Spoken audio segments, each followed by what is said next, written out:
अस्सलाम वालेकुम friends and family. उम्मीद है कि आप सब खैरियत से होंगे। बच्चों की तरबियत यानी कि पेरेंटिंग के हवाले से कुछ पॉइंट्स जो मेरी नज़र से गुजरे तो सोचा दोस्तों कारब के साथ उनको शेयर कर लेना चाहिए। बच्चे जब 3-4 साल की उम्र से होते हैं और उनसे ज़्यादा जब बढ़ना शुरू हो जाते हैं तो उनकी सीख का अमल और उनकी करेक्टर बिल्डिंग का अमल जो है वो स्टार्ट हो जाता है। ऐसे में अगर हम कुछ पॉइंट्स को अर्ली कंसीडर कर लें तो भी वो फ़ायदेमंद होते हैं। इसके अलावा बच्चों की उम्र के लिहाज से भी जो मैं पॉइंट्स आपसे शेयर करना चाह रहा हूँ वो तकरीबन बच्चों को तमाम उम्र ही हेल्प करते हैं। उनमें से सबसे पहला पॉइंट ये है कि अपने घर के अंदर कुछ असूल ज़रूर बना लीजिए।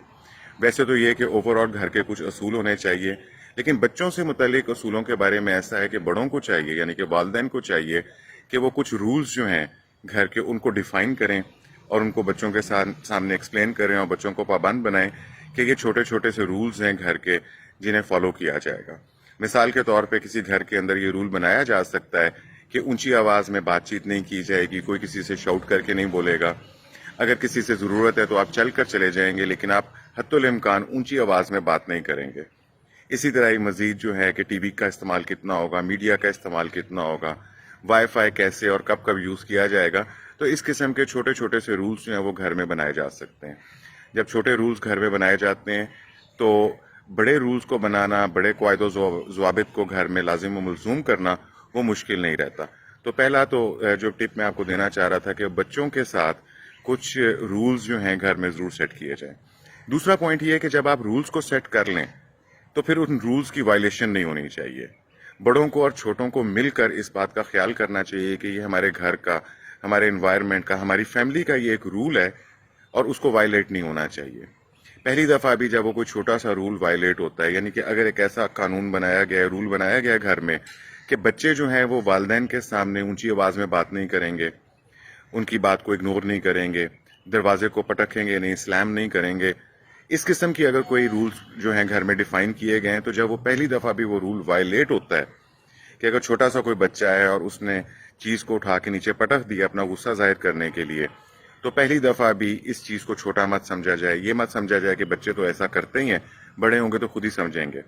बल्कि जब पहली दफ़ा भी छोटे छोटे से रूल्स घर में वायलेट होते हैं तो एक ऐसा माहौल बन जाना चाहिए घर में कि तमाम चीज़ें रुक जाएं। वालिदैन जो हैं उस बात को सीरियसली डिस्कस करें बच्चे के साथ कि वाई इट हैपेंड और हम आइंदा इसको ना करने के लिए क्या सदेबाप कर सकते हैं।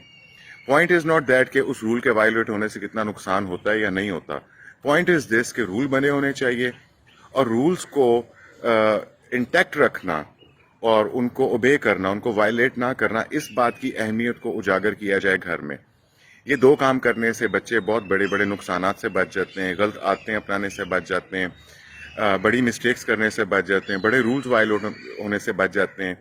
इसकी वजह से बच्चों के अंदर करेक्टर स्ट्रेंथ जो है वो बिल्डअप होती है और उनकी लाइफ की क्वालिटी बेहतर हो जाती है। तो दो ये पॉइंट्स थे और तीसरा पॉइंट जो है वो बच्चों की लर्निंग के हवाले से है कि अगर जो चीज़ भी बच्चों को लाइफ स्किल्स के बारे में नई चीज़ सिखाई जा रही हो, घर का कोई नया कानून, नया असूल सिखाया जा रहा हो, काम करने का तरीका सिखाया जा रहा हो, तो उसके कुछ स्टेप्स का तयन कर लेना चाहिए पहले कि हम ये काम करेंगे तो हम किन स्टेप्स के अंदर करेंगे। तो पहली चीज़ ये है कि जब भी आप उन्हें कोई नई चीज़ सिखाते हैं, कोई लाइफ स्किल सिखाते हैं, तो उसके कुछ स्टेप्स का तयन करें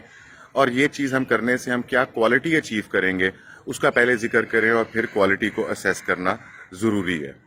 मिसाल के तौर के ऊपर बड़ी सादा सा एक मिसाल देता हूँ कि कोई वालिदा हैं, वो अपने बेटे को या बेटी को रूम मेंटेनेंस के बारे में समझाना चाह रहे हैं कि बेड कैसे मेंटेन किया जाएगा, रूम कैसे मेंटेन किया जाएगा, वॉशरूम के अंदर आपके टूथपेस्ट और या एसेसरीज जो है उनको कैसे रखना है, उसकी सफाई के क्या असूल हैं,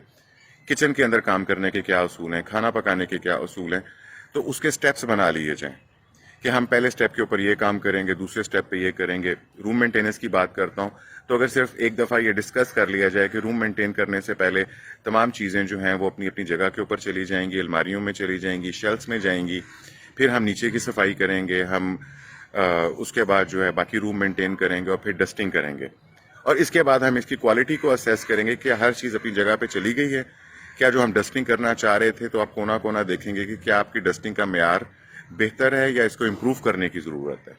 इसी तरह जब किचन के अंदर काम कर रहे हैं तो आप किन स्टेप्स के अंदर काम करेंगे कि खाना बनाना है आपने तो आप किन स्टेप्स के अंदर बनाएंगे। कहने को ये बहुत आसान बातें हैं, बड़ों को ये सब कुछ पहले से मालूम होता है, लेकिन हम बात कर रहे हैं बच्चों की बेहतर तरबियत के लिए تو بچے سیکھ کر نہیں آتے، لیکن جب ہم انہیں اصول کے مطابق، سٹیپس کے مطابق، کوالٹی اسیسمنٹ کے مطابق اس کا ذکر کرتے ہیں، اس کو ڈسکس کرتے ہیں، تو بچوں کے لیے کام کرنے کے نئے سکلز پیدا ہو جاتے ہیں۔ عمر کے لحاظ سے اگر بہت چھوٹے بچے ہیں تو ہو سکتا ہے کہ وہ ٹوائے اسمبل کر رہے ہوں، تو ہمارے پاس پہلے ہم اپنے ٹولز کو سیدھا کر لیں گے، ہم بکلیٹ کو پڑھیں گے، ہم اپنی اویلیبل چیزوں کو سٹیپ بائی سٹیپ کیسے جوڑیں گے۔ یا اگر کوئی بڑی عمر کا بچہ ہے اور والد صاحب ان کو گاڑی صاف کرنے کے بارے میں سکھانا چاہ رہے ہیں، تو اس کو کن سٹیپس کے اندر کریں گے اور کیا کوالٹی اچیو کریں گے۔